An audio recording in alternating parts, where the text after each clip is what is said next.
Okay, so something that really bothers me is whenever someone who is 18 or 19 years old ends up with someone who's old enough to be their father or mother, and it just kind of gets overlooked, and people are like, oh, congratulations, this is so wholesome, this is so happy.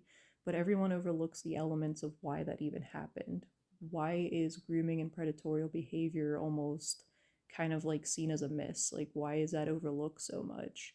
And I know I have a personal bias because three people with significant age gaps abused me and were part of a whole trafficking situation.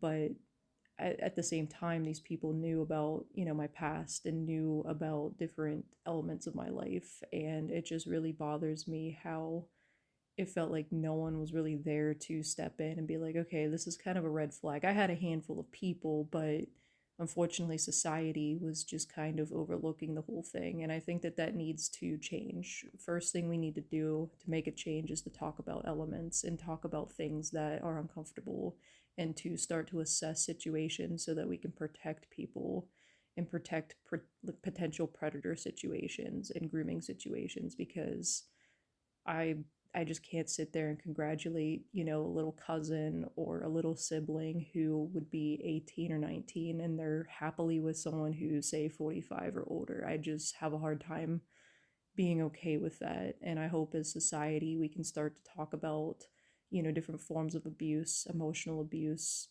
and kind of just start talking about things, especially topics that are difficult to talk about because we need to protect people, including our youth and including our younger adults, because I don't want anyone to ever have to go through some of the things that I had to go through.